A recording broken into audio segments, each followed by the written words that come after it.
Hello everyone, Munmun লাইফস্টাইলে তোমাদের সবাইকে স্বাগত। বন্ধুরা, তোমরা সবাই কেমন আছো? আশা করছি তোমরা যে যেখানেই আছো ভালো আছো, সুস্থ আছো। আর আমরাও মোটামুটি ভালো আছি, খুব একটা ভালো না।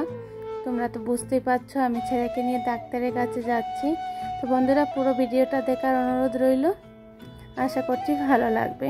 বন্ধুরা, তোমরা যারা প্রতিদিন আমার ভিডিও দেখো, আমার তরফ থেকে তোমাদের সবাইকে অনেক অনেক ভালোবাসা। এভাবেই তোমরা আমার পাশে থেকো। বন্ধুরা, দেখতেই পাচ্ছ টাউনের কি অবস্থা, এত ট্রাফিক, কি বলবো তোমাদেরকে। আর এদিকে তো রৌদ্র দেখতেই পাচ্ছ। আর আমাদেরকে তো আমরা যে সাইড দিয়ে যাচ্ছি ওই সাইড দিয়ে খুব একটা ছিল না, তাও দেখো এদিক দিয়ে মানে ওইদিকে রাস্তাটা পুরো জাম হয়ে গেছে, পুরো ব্লক হয়ে গেছে। তার জন্য এদিক দিয়ে কিছুটা বাইক, ছোটো গাড়ি, এগুলো এদিক দিয়ে চলে এসেছে। আর এগুলো আসাতে পুরো বিশৃঙ্খলা লেগে যাচ্ছে। টাউনের অবস্থা খুবই খারাপ, তোমরা পরে লাস্ট পর্যন্ত দেখলে আরও দেখতে পারবে। ভাগ্যে সেই সাইডের রাস্তাটা খোলা ছিল। আর আমাদেরকে তো নার্সিংহোমে যেতে হচ্ছে, কেন যেতে হচ্ছে সবগুলো তোমরা দেখতে পাবে। তোমরা পুরো ভিডিওটা দেখবে, স্কিপ করবে না। ছোট ছেলেকে নিয়ে আমরা এখানে নার্সিংহোমে চলে এসেছি ডাক্তার দেখাতে।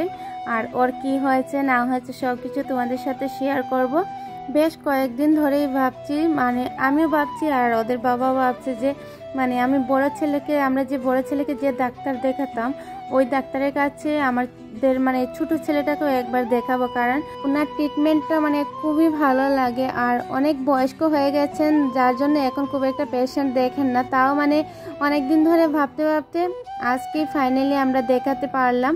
তো আমাদের না মানে একটা কি হয়, যখন আমরা বেশি অসুস্থ হয়ে যাই তখনই ডাক্তারের কাছে যাই। যখন বাচ্চা খেতে পারবে না, একদম জ্বরে একদম মানে ওর নাজেহাল অবস্থা হয়ে যাবে, তখনই আমরা বেশিরভাগ সময় যাই। কিন্তু আমি আজকে সেরকম মানে অবস্থাতে আসি নাই, এসেছি। ওর একটা কাশির প্রবলেম গত বছর দেখা দিয়েছিল, তো অনেকটা কষ্ট পেয়েছে। তখন না তিনি মানে আউট অফ স্টেশন ছিলেন, যার জন্য ওনাকে আমি দেখাতে পারি নাই। তো আজকে আমরা ফাইনালি দেখতেই পাচ্ছ এখানে দেখানো হয়ে গেছে। তখন আর আমি কোনো ভিডিও করি নাই, এটা করা আমার ঠিক মনে হচ্ছিল না। তারপরে ল্যাবে এসেছি, উনি একটা মানে টেস্টের জন্য দিয়েছেন, ব্লাড টেস্ট। তো ওটাও করিয়েছি এখানে, করে রিপোর্টটা নিয়েও এসেছি। তো সেটার মধ্যে খুব একটা না, হালকা স্লাইড একটু প্রবলেম দেখতে পাওয়া যাচ্ছিল। তো ওটার জন্য তিনি মেডিসিন দিয়েছেন। তারপরে দেখতেই পাচ্ছ তোমরা আমি ওকে নিয়ে আমরা মানে দুজনেই চলে এসেছি। তখনও ভিডিও করি নাই, সবগুলো মানে ভিডিও করা সম্ভব হচ্ছিল না। যতটুকু পেয়েছি, আমি তো তোমাদের সাথে কিছু শেয়ার না করলে আমার ভালো লাগে না। তারপরে ঘরে এসে ওকে চান টান করিয়ে বসিয়ে রেখেছি। আরও দেখতে পাচ্ছ এখানে আমাকে বলছে আমার টেবিলে কিছু খাবার দিয়ে দাও, ওইটা ওর টেবিল বলছে। তো খুব হাসিও পাচ্ছিল। আর ওকে নিয়ে তো বেরোই না, তোমরা তো দেখো না। আর যাও বেরোয়েছে, আজকে ডাক্তারখানায় যেতে হয়েছে। তো যাই হোক, আমার মানে এতদিন থেকে ইচ্ছে ছিল ওনাকে দেখানোর, তো দেখিয়েছি। মনের একটা মানে শান্তি যাকে বলে, তো ওইটা পেয়েছি ওনাকে দেখিয়ে। খুব একটা প্রবলেম তো উনি বলেন নাই, হচ্ছে না ও ঠিক আছে। এমনিতেই তো তোমরাও দেখতে পাও, কিন্তু একদমই মানে মানে যন্ত্রণা করে না। তাও মানে অনেক কিছু থেকে যায়, আমরা চেক আপ না করালে কোনো কিছু বুঝতে পারি না। একটা কথা কি, আমরা না পুরো যখন অসুস্থ হয়ে যায় তখনই ডাক্তারের কাছে যাই। কিন্তু আমার মনে হয় যতটুকুই আমরা সুস্থ থাকলেও একবার 6 মাসে হোক আর বছরে হোক একবার চেক আপ করানো খুবই দরকার। আর আজকে অনেকেই বলবে যে ও ডাক্তারে গিয়েছে, ব্লগ করেছে, সেরকম কিছু না। অনেক দিন ধরেই ভাবছি যাব, আর যাব যখন আর তখন ভাবলাম একটু ক্লিপ নিয়ে রেখে দিই, ব্লগ দিতেও পারি নাও দিতে পারি। তো আজকে ভাবলাম কেন দিব না, আমি তো তোমাদের সাথে সব কিছু শেয়ার করি, সুখ দুঃখ সব কিছু শেয়ার করি, তাহলে ওইটা কেন শেয়ার করব না। সেই ভেবেই আমি ব্লগটা কিন্তু শেয়ার করছি। তোমরা কেউ মানে নেগেটিভভাবে কিছু বলবে না আশা করছি।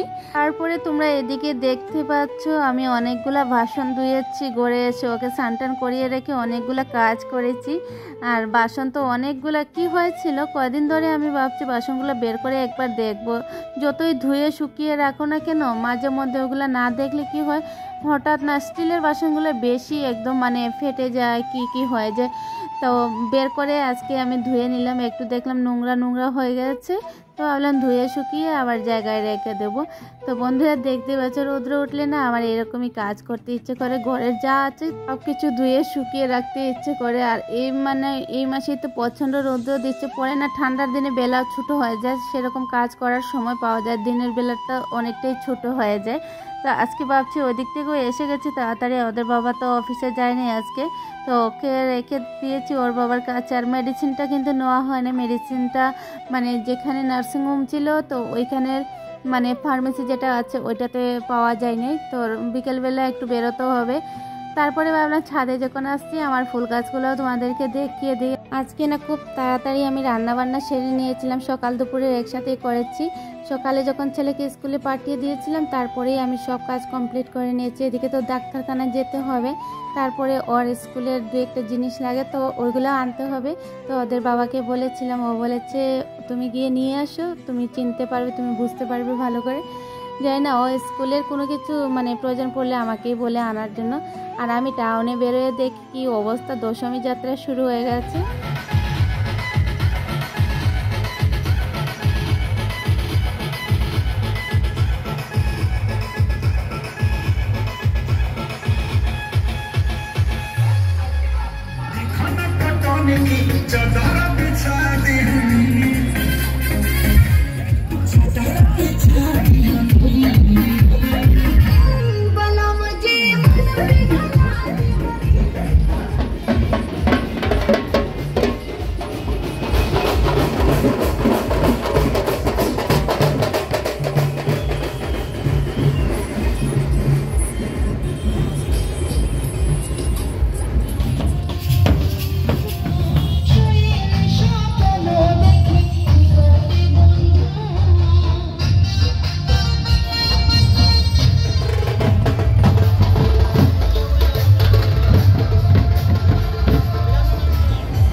বন্ধুরা দেখতেই পাচ্ছিলে মনসা পূজা আর গণেশ চতুর্থীর দশমী চলছে টাউনে। তো বন্ধুরা আজকের আমার ব্লগটি এতটুকু, তোমরা কমেন্ট করে জানিও কেমন হয়েছে, ভালো লেগে থাকলে লাইক কমেন্ট শেয়ার করতে ভুলো না। ধন্যবাদ।